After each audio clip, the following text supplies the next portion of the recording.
En Alfa 180 creemos que la palabra de Dios tiene poder para transformar vidas. Aquí encontrarás mensajes centrados en Cristo, fieles a las Escrituras, que edifican tu fe y te ayudan a crecer en gracia y verdad. Te invitamos a abrir tu corazón, a escuchar con atención y a dejar que el Evangelio haga su obra en ti. Bienvenido a Alfa 180, un lugar para crecer. Es importante, el día de hoy cerramos esta serie fundamental que hemos venido llevando y predicando adelante por algunos meses, ¿no? Y hoy se cierra. Y si ustedes ya vieron nuestra página en Facebook, el tema es bastante interesante, intrigante, ¿no? Y hasta despierta cierto temor en los creyentes, porque muchos viven con la expectativa de cuando Dios cierre la historia, cómo va a ser ese día del juicio final, qué es lo que va a ocurrir, qué es todo lo que va a suceder con los creyentes, con los no creyentes, ¿no es cierto? Pero es interesante, digo, porque los cristianos, los creyentes debemos entender esto y tener claro el asunto tal cual nos enseña la Escritura. ¿Por qué es interesante e importante conocer esto? Porque a través de la historia, a través de los años, ¿no?, muchas doctrinas se han levantado, muchos falsos maestros se han levantado y han traído mucha mala enseñanza que ha tergiversado la verdad, y a algunos ha hecho desanimar, a otros han cambiado de forma de pensar. Pero hay algo que tenemos que entender, que Jesucristo dijo que ni una sola de sus palabras no se cumplirán. La Escritura toda se cumplirá.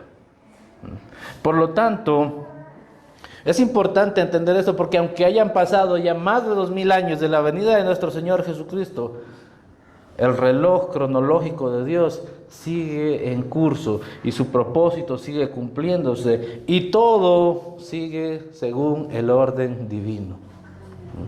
Entonces, dentro de todo este proceso que nosotros atravesamos, la iglesia, ¿no?, hay una esperanza gloriosa y hay un juicio inevitable, un juicio que va a ocurrir.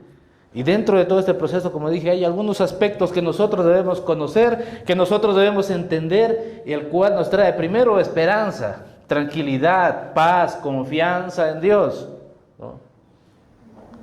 Y eso debemos tener claro nosotros, querida iglesia, para que, como dije, ninguna fábula, ninguna doctrina errada venga a cambiar nuestra forma de pensar para nada, ni siquiera venga a inquietarnos, ¿no? Se va a cumplir. La Escritura hace más de 2000 años, hace muchos años atrás, predijo y profetizó la venida de nuestro Señor Jesucristo, su muerte en la cruz, su resurrección. ¿Y qué creen? Todo eso ocurrió. Pero la misma Escritura también dice que Él vendrá en segunda vez y vendrá como juez a juzgar a las naciones, a los hombres. ¿Qué creen? Ocurrirá, Él vendrá. Entonces, el día de hoy quiero traer lo que está en Hechos, capítulo 17, versículo 31 para empezar. Mira lo que dice la Escritura, dice: porque Él ha establecido un día en el cual, que dice, juzgará al mundo en justicia por medio de un hombre a quien ha designado, habiendo presentado pruebas a todos los hombres, al resucitarle de entre los muertos. Hay algo que tener claro, es que ese día es un día real, es un día que se va a cumplir. La historia no avanza al azar, queridos hermanos. No es que, como algunos piensan por ahí, no hay nada más que esta vida, ¿no? Y algunos viven de esa forma, ¿no?, pensando de que luego de esta vida terrenal no hay nada más. Entonces la religión, lo religioso que te puedan enseñar, la Escritura, este libro maravilloso que norma nuestras vidas y guía nuestras vidas, para aquellas personas no tiene valor, no tiene sentido, porque piensan que no hay nada más que esta vida. La Escritura es clara, queridos hermanos, porque Él, nuestro Dios, ha establecido ya un día en el cual juzgará al mundo. ¿Por medio de quién? Por medio de nuestro Señor Jesucristo. Entonces esto es algo que la iglesia tiene que tener muy claro. La historia, como dije, no avanza al azar. Todo está sujeto a Dios, no está suspendida en incertidumbre eterna. La Escritura es clara, nos ha mostrado que un día va a ocurrir, ese día va a llegar, el día del juicio va a llegar, claro que llegará, queridos hermanos. Así que cuidado con prestar oídos a esas doctrinas, a esas fábulas, a esas enseñanzas de falsos maestros, ¿no? Porque los falsos maestros no solamente son aquellos que enseñan mal la Escritura, la palabra de Dios. Los falsos maestros son también todos aquellos que tratan, usados por Satanás, de desviar nuestra mirada de Cristo Jesús.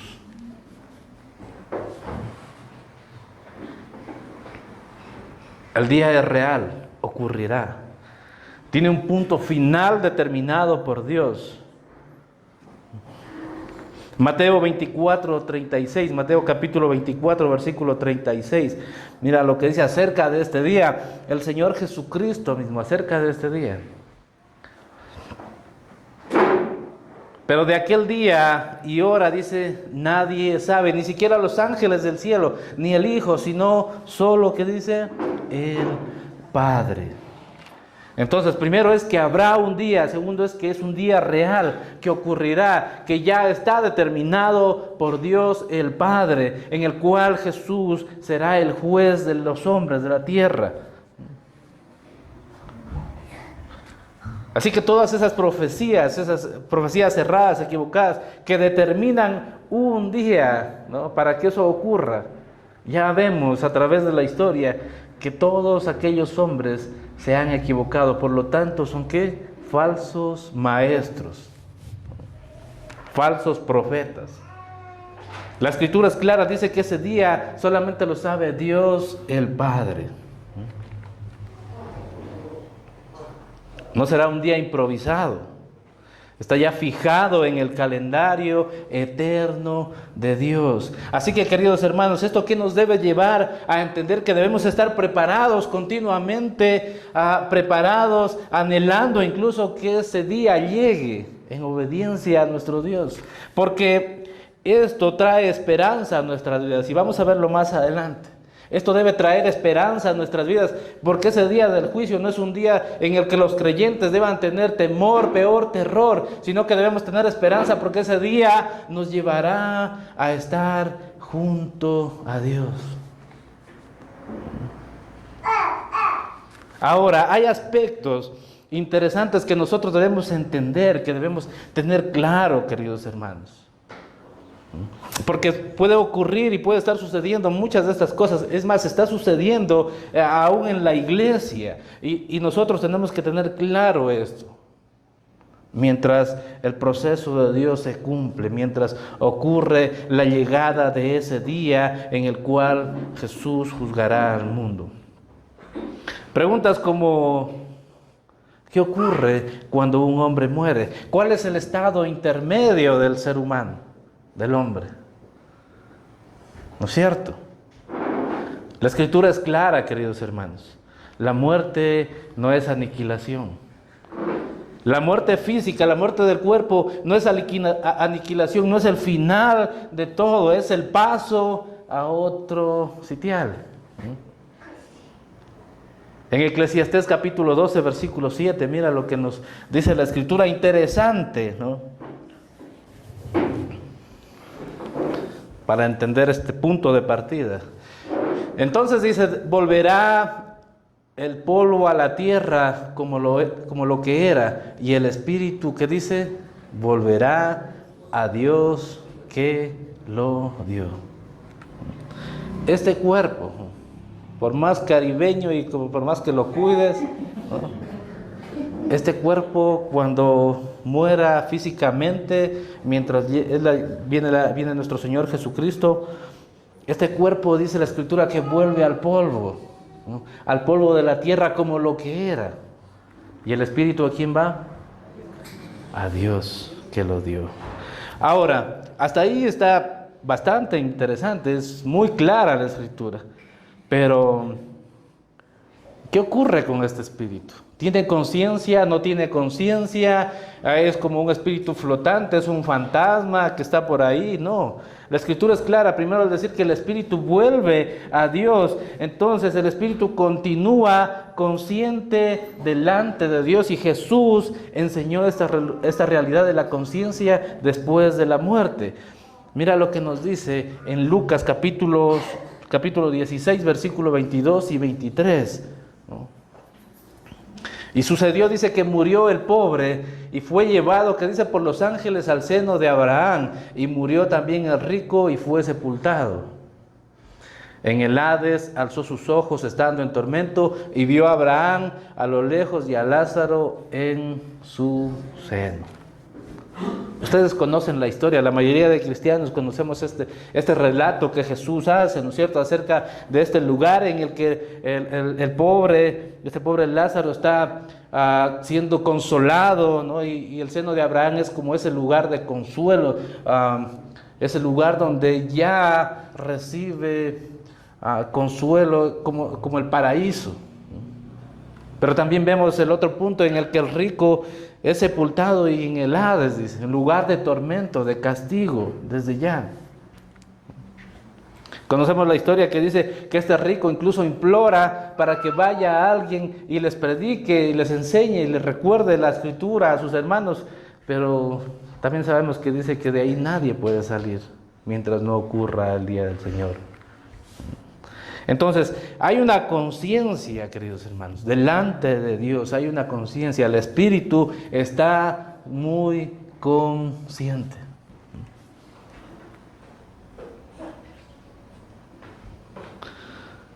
Este pasaje, queridos hermanos, muestra una distinción clara. ¿Consuelo para quién?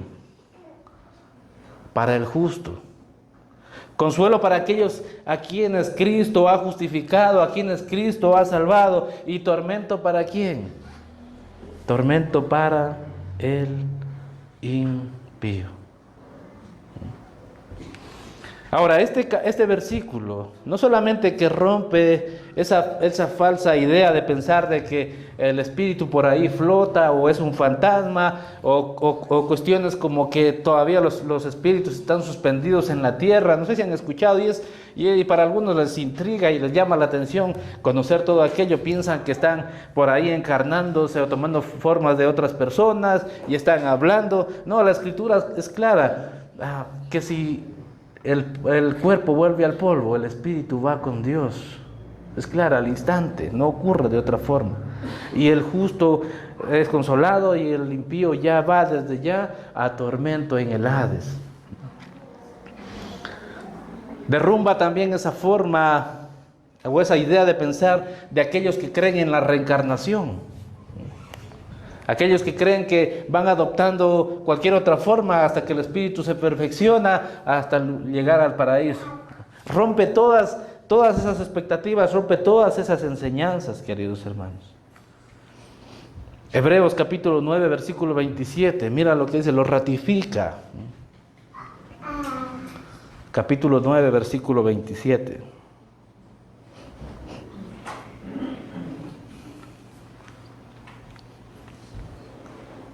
Capítulo 9, versículo 27. Sí me pidió que les tengamos paciencia al multimedia, así que eso es lo que estamos haciendo el día de hoy. ¿Ya? Y así dice, como está decretado, así como lo ha establecido Dios, que los hombres mueran, ¿qué dice? Una sola vez, y después de esto, ¿qué dice? El juicio. Entonces, todas esas doctrinas, todas esas fábulas que puedan desencadenarse a manera de corrientes, ¿no es cierto?, de pensamientos de hombres que están extraviados de la verdad, queridos hermanos, es roto por la Escritura, porque la Escritura es clara. Está decretado que los hombres, aquellos que mueran físicamente, solo lo hagan una vez, ¿no? Y luego de esto solamente se esperará el juicio.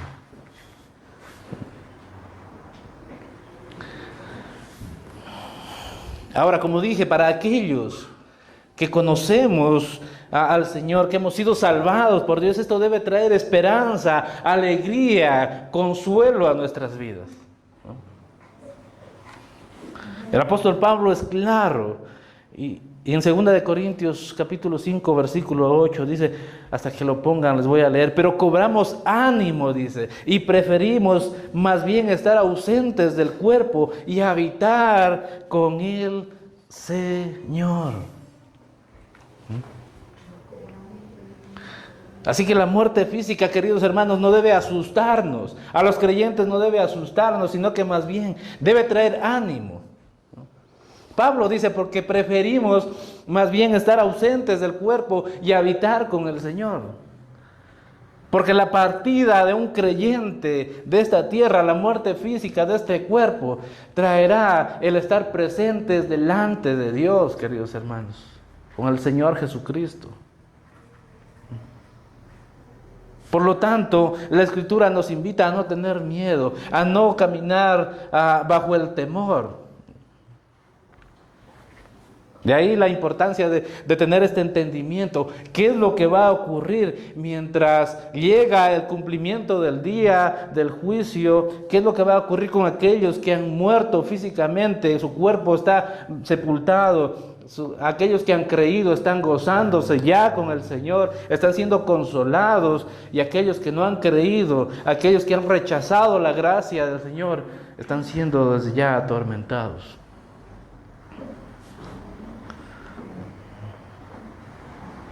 El creyente que muere no entra en un sueño inconsciente, queridos hermanos. Entra en la presencia del Señor. Esto, queridos hermanos, nos debe motivar a seguir adelante predicando, enseñando el Evangelio de nuestro Señor Jesucristo, anunciando esta buena nueva, que hay esperanza para aquellos que han estado separados de Dios. Ahora hay otro aspecto importante también y que debemos entender, es que la resurrección del cuerpo ocurrirá, queridos hermanos, también es importante. La muerte no tiene la última palabra. Conocemos ya ahora el estado intermedio en el que está el espíritu, o sea, ese estado intermedio en el que está el espíritu de un hombre, ¿no? Con esto también rompe, queridos hermanos, se me estaba pasando por alto, cualquier doctrina de pensar que el perfeccionamiento de una persona va ocurriendo en ese lugar que algunos asumen como un lugar intermedio, ¿no? La religión tradicional lo enseña, pero la verdad es que no hay un lugar intermedio en el que el cuerpo o por las oraciones nuestras se perfecciona y luego va al cielo y está con el Señor. No, la Escritura es clara, queridos hermanos. Aquellos que han creído y han sido salvados por el Señor, cuando este cuerpo muera estarán junto con Él, y aquellos que no han creído estarán en el lugar de tormento. Se rompe esa enseñanza. Queda deshecha esa enseñanza.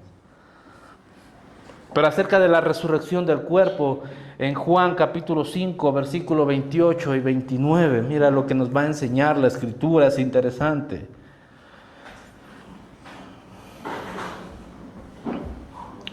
Dice, no os admiréis de esto, porque viene la hora en que todos los que están en los sepulcros, que dice, oirán su voz. Siguiente. Y saldrán los que hicieron lo bueno a resurrección de vida, y los que practicaron lo malo a resurrección, que dice, de juicio. La resurrección será universal, queridos hermanos. Esto va a ocurrir. Si la Escritura lo dice, es porque va a ocurrir, queridos hermanos. Llegará en ese día determinado en que este cuerpo resucitará. Pero es interesante que la resurrección es muy conveniente para nosotros, porque es algo nuevo. Y la Escritura a través de Pablo nos dice que esto que es corruptible debe vestirse de incorrupción, y que esto que es mortal debe vestirse de inmortalidad. Este cuerpo que se duele, ¿no?, que sufre enfermedades, que sufre de obesidad, que es propendiente al cáncer, a la diabetes, que le duele la rodilla, la columna, ¿no es cierto? Este cuerpo que caminamos 2 millas y nos suena como que faltara aceite en las articulaciones, ¿no es cierto? Este cuerpito que por más que lo cuides llegará a envejecer y va a estar dolido. Este cuerpo que es susceptible al pecado, hermanos, dice Pablo. ¿Recuerdan a Pablo hablando? Dice, mi espíritu quiere hacer lo bueno, pero termino haciendo lo malo. ¿Por qué? Porque este cuerpo lucha con el espíritu.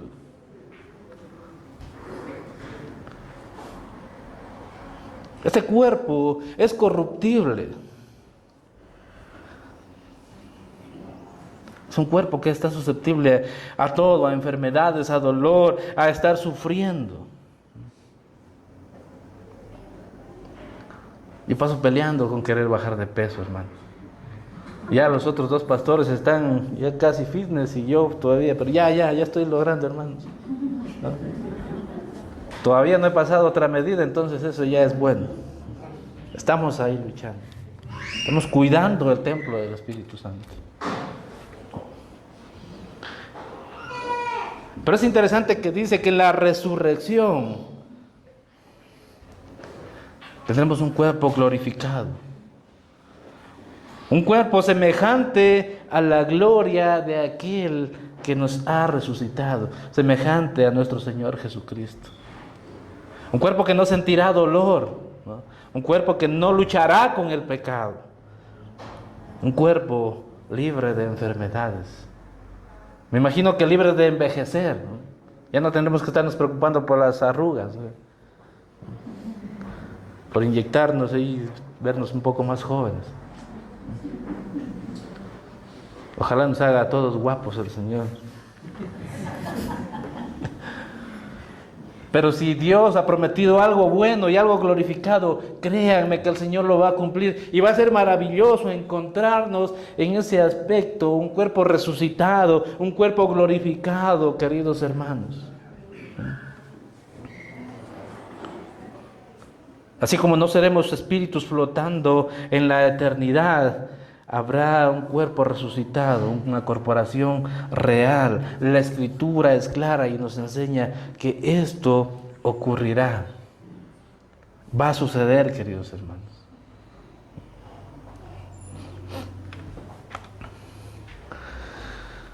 Luego de esto, la Escritura es clara que acerca del día del juicio final. Uy, pueden decir algo. ¿No? Pero la verdad que este día, primero que será público y será universal, este día el creyente, queridos hermanos, debe traernos esperanza, ¿no? Porque todo lo malo acabará, todo este mundo caído y su gobierno de Satanás, todo lo malo, todo quedará atrás. Este día nos llevará a estar con el Señor, por siempre, por la eternidad. Pero es interesante entender que esto va a ocurrir, queridos hermanos. Y recuerden que solamente aquellos a los que Dios ha llamado al arrepentimiento y Él ha salvado, queridos hermanos, estarán junto a Él siendo consolados.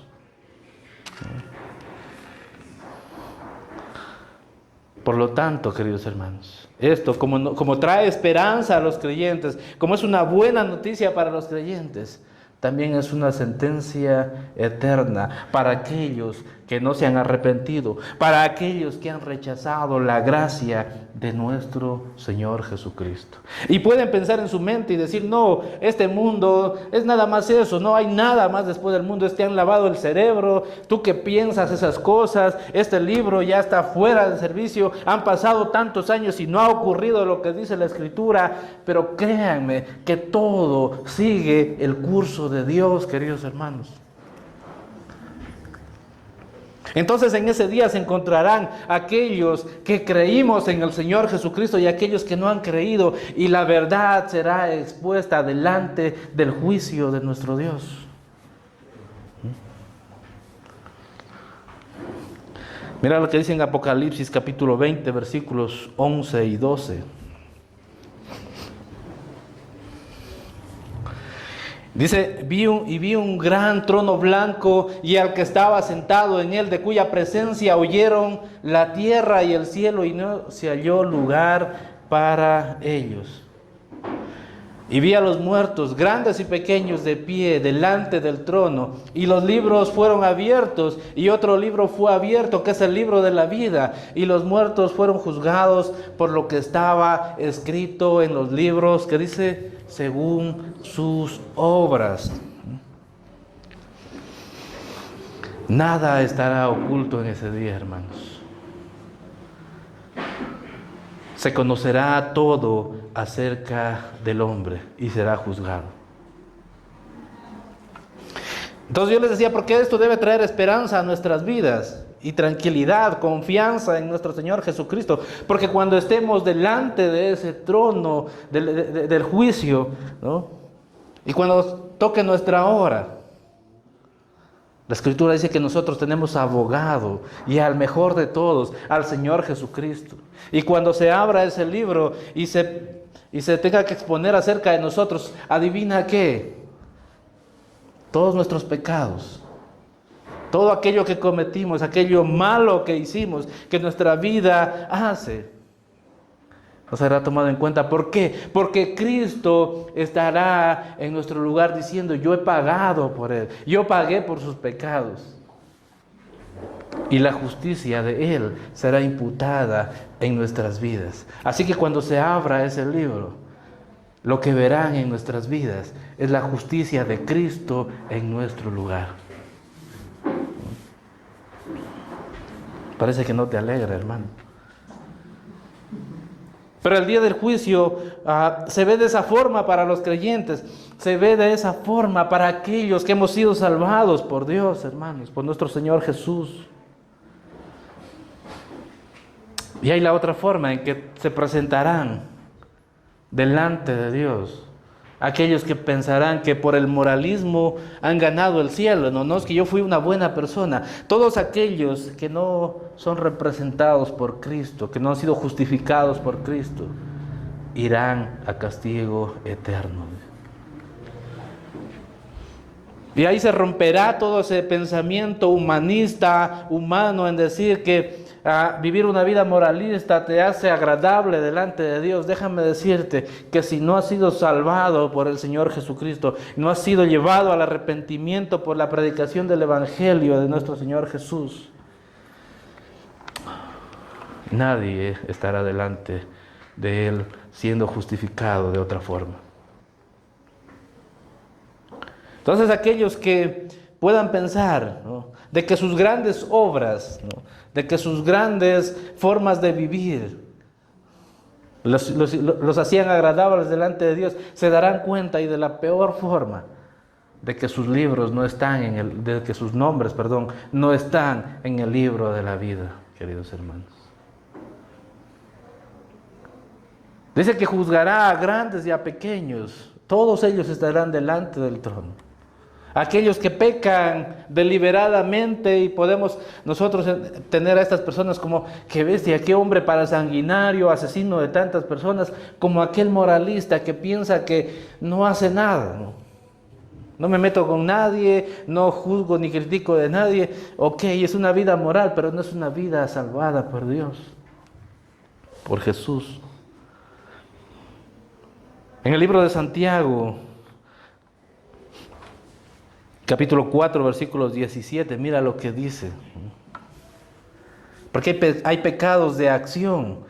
Y ya sabemos, ¿no es cierto?, que los borrachos, los envidiosos, los adúlteros, los asesinos, los que mienten, los que tienen iras, todos ellos, dice la Escritura, y la Escritura es clara, no heredarán el reino de Dios. Pero algunos piensan que el simple hecho de no hacer nada y de no meterse con nadie los hace aceptos delante de Dios. Y mira, el libro de Santiago es claro, porque hay pecados de acción y hay pecados de omisión, también dice la Escritura. Santiago capítulo 4, versículo 17, dice: a aquel pues que sabe hacer lo bueno y que dice y no lo hace, ¿qué dice la Escritura? Le es pecado. Entonces aquellos que creen, ¿no? Que no necesitan a Dios, que no necesitan a Jesús, que no necesitan ser salvados por el Señor Jesucristo, porque sus vidas son vidas moralistas, vidas que de alguna forma son ejemplares, incluso, queridos hermanos, vidas que pueden parecer religiosas, ¿no? Porque la religión no te salva, el Señor Jesucristo y la relación cercana que tengamos con Él es que nos va a salvar. Entonces ahí se derrumba todo ese pensamiento, ¿no es cierto?, humanista, que puede estar arraigado en muchas personas, que no es necesario ir a la iglesia, no es necesario ir y congregarse, no es necesario tener a Dios, ¿no?, como los religiosos. Es un aspecto que tienen algunos erradamente, con tal de no hacer el mal a nadie ni meterse con nadie. Es suficiente, la Escritura es clara. Aquel que sabiendo hacer lo bueno y no lo hace, dice la Escritura, le es tomado por pecado, le es pecado. Entonces en ese día, queridos hermanos, en ese día público y ese día universal, todo se conocerá acerca del hombre.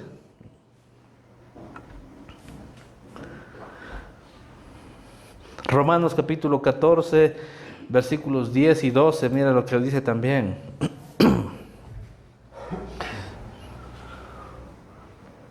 Romanos capítulo 14, versículo 10. Pero tú, dice, que juzgas a tu hermano, o también tú, ¿por qué desprecias a tu hermano? Porque todos, dice, todos compareceremos ante el tribunal, que dice, de Dios. Todos, hermanos queridos. Hasta ahí nomás, solo hasta el 11. Así que, queridos hermanos, nuevamente, esto nos debe llevar a no vivir vidas que estén juzgando a nuestros hermanos, sino que vidas que busquen, ¿no es cierto?, que busquen primero predicar el Evangelio, predicar su palabra y vivir una vida como Él nos ha enseñado, una vida de amarnos, primero amar a Dios sobre todas las cosas y amarnos unos a otros, como Él nos ha enseñado. Y nosotros, queridos hermanos, nuevamente, no es que no vayamos a condenación porque nosotros hemos cumplido, ¿no es cierto? Porque la Escritura, si vemos la Escritura y fuéramos juzgados incluso por los mandamientos que el Señor Jesucristo nos dio, aún en eso nos quedamos cortos, pero es su gracia la que nos ha justificado, queridos hermanos. Y en ese día, en ese gran día, esa misma gracia es la que estará presente en nuestras vidas.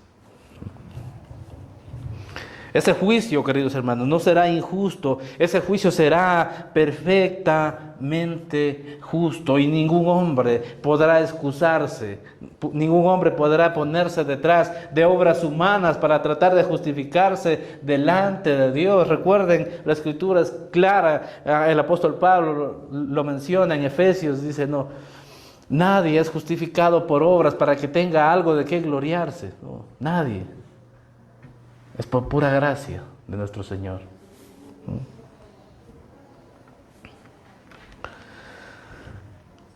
Así que Jesús es claro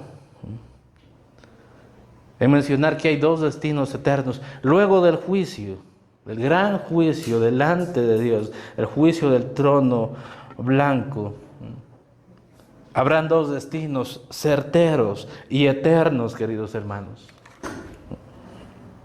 Ya lo mencionamos al inicio, pero Jesús habla con una claridad sobria que nosotros debemos tener clara también, para no confundirnos, para que esto nos lleve a predicar con mucha más intensidad, queridos hermanos. A mí me alegra muchísimo cuando veo familias aquí reunidas, porque veo que alguien entendió esto, alguien entendió el Evangelio, todo el Evangelio, y lo llevó a predicar a su papá, a su mamá, a su hermano, a sus sobrinos. Y es maravilloso ver a una familia rendida a los pies de Cristo. Pero alguien tiene que hacer la tarea, alguien tiene que hacer la labor.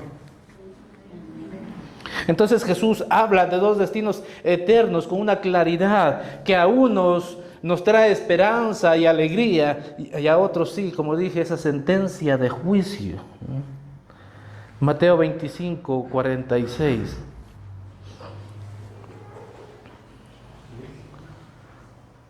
Estos, dice irán al castigo eterno. Pero ¿qué dice? Pero los justos a la vida eterna. ¿Quiénes irán al castigo eterno, queridos hermanos?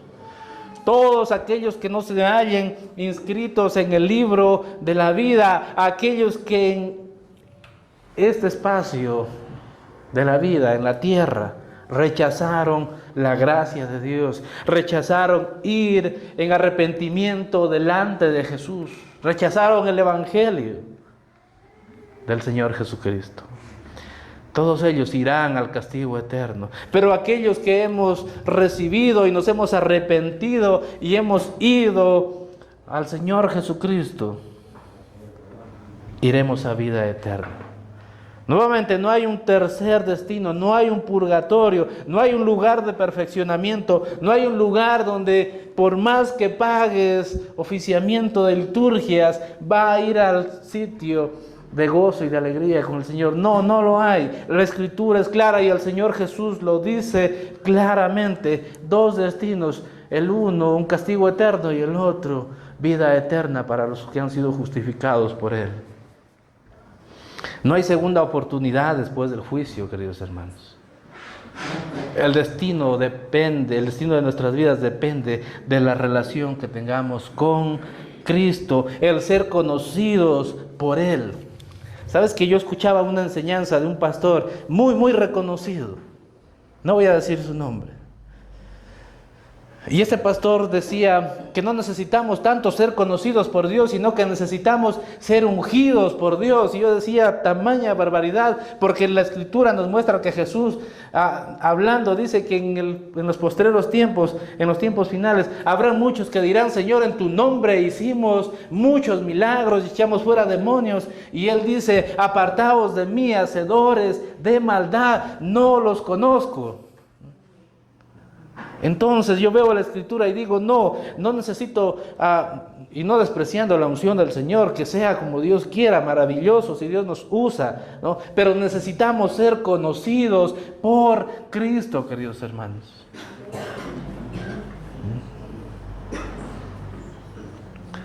Juan capítulo 3, versículo 36, mira lo que dice. El que cree en el Hijo tiene vida eterna, pero el que no obedece al Hijo no verá, que dice, la vida, sino que la ira de Dios permanece sobre él.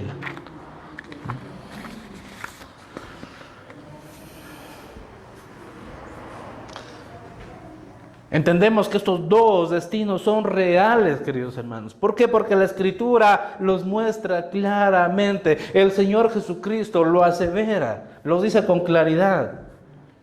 Ahora tenemos que entender que hay un consuelo para el creyente. Hay una seguridad para nosotros, los cristianos, los creyentes, los que hemos sido salvos. El día final no es un día de terror, nuevamente es un día de esperanza, hermanos. Romanos capítulo 8, versículo 1 dice, perdónenme hermanos que les he bombardeado con versículos, pero creo que la Escritura debe ser expuesta, ¿no es cierto, queridos hermanos? Porque el hombre no debe hablar de sí, sino de lo que dice la palabra de Dios. Romanos capítulo 8, versículo 1, el apóstol Pablo dice, por tanto ahora no hay condenación, ¿para quiénes? Para los que están en Cristo Jesús. ¿Cuántos estamos con Cristo Jesús? Amén. Qué bueno, no se han dormido, hermanos, están despiertos, qué bien. La seguridad, queridos hermanos, de la salvación no descansa en nuestras obras, en lo que nosotros hemos hecho o hagamos. La seguridad de la salvación descansa en la obra terminada de Cristo, hermanos. Romanos capítulo 8, versículo 30, mira lo que dice, porque esta es la seguridad que nosotros tenemos, queridos hermanos. A los que predestinó, dice, a estos también llamó, y a los que llamó, a estos también, que dice, justificó, y a los que justificó, que dice, a estos también glorificó. No sé si puedes ver en este versículo todos los procesos del ser humano, del creyente, querido hermano. Pablo está tan seguro de que esto ya es un hecho consumado que lo presenta de esta forma.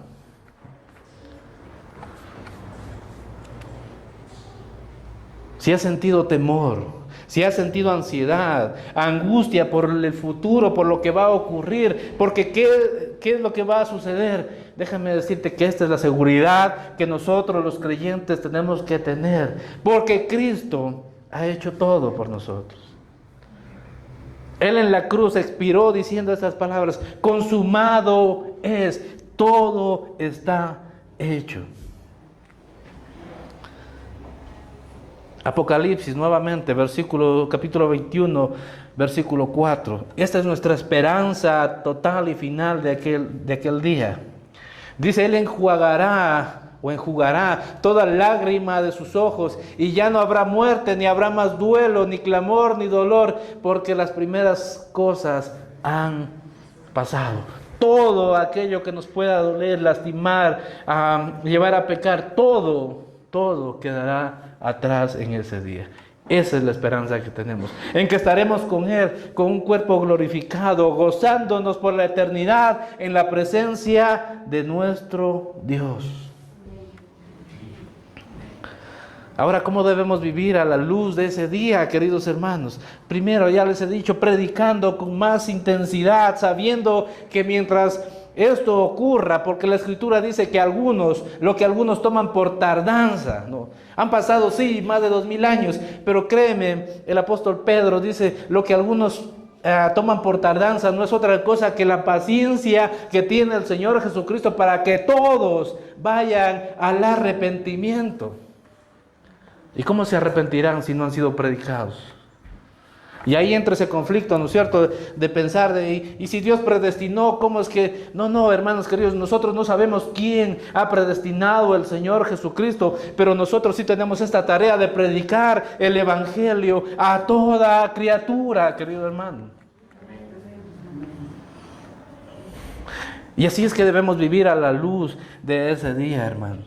La doctrina del juicio no debe producir especulación, debe producir santidad, debe producir certeza de la resurrección, no debe generar pasividad, debe generar perseverancia, ánimo, consuelo, seguridad en nuestras vidas, queridos hermanos. Así que despierta, si has estado pasivo en estos tiempos, iglesia, despierta, porque ese día ciertamente llegará. Claro que sí. Si la palabra lo dice, Jesús lo dice, créanme que ese día llegará, porque la Escritura es clara. Cuando Dios cierra la historia, queridos hermanos, los muertos oirán su voz, los cuerpos resucitarán, los libros serán abiertos, Cristo juzgará con justicia perfecta para nosotros, los creyentes. Para unos será vida eterna, para otros juicio eterno. Pero hoy, querido hermano, hoy es un día de gracia, porque tenemos esta oportunidad de ir y predicar. Y aquellos que no tienen la suficiente confianza y seguridad de que han sido salvos, busquen Isaías 55:6. Mira lo que dice Isaías capítulo 55, versículo 6. Dice: busquen al Señor mientras pueda ser hallado, llámenlo en tanto que está cerca. Corre al Señor, corre a sus brazos en arrepentimiento, corre a Él, querido hermano, porque hoy es el día de gracia, porque aún no ha llegado el día final y tenemos esta oportunidad de estar con Él y de predicar para aquellos que nosotros amamos y queremos también estén junto a Él, querido hermano.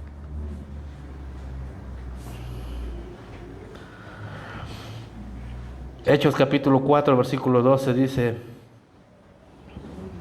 y no hay salvación en ningún otro, porque no hay otro nombre bajo el cielo dado a los hombres en el cual podamos ser salvos. ¿Qué sientes, querida iglesia, cuando te enteras de todas estas doctrinas, fábulas que se desarrollan? Incluso, como dije, cuando escuchas a estos falsos maestros enseñando cosas erradas acerca de la Escritura, ¿qué siente tu corazón, iglesia? Sabiendo la verdad que dice la Escritura que ha sido depositada en estas vasijas de barro. ¿Qué sientes, iglesia? ¿Ánimo por predicar el Evangelio o pasividad en tu vida? ¿Cómo has decidido vivir? a la luz de esta enseñanza, a la luz del Evangelio, querido hermano. Recuerda que cuando Dios cierre la historia, solamente permanecerá lo que fue hecho en Cristo Jesús. Pongámonos de pie, iglesia.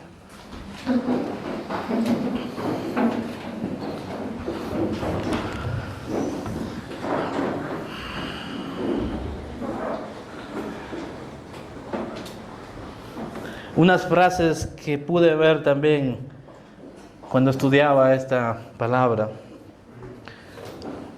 Lamentablemente no me acuerdo del actor, no lo registré, ¿no?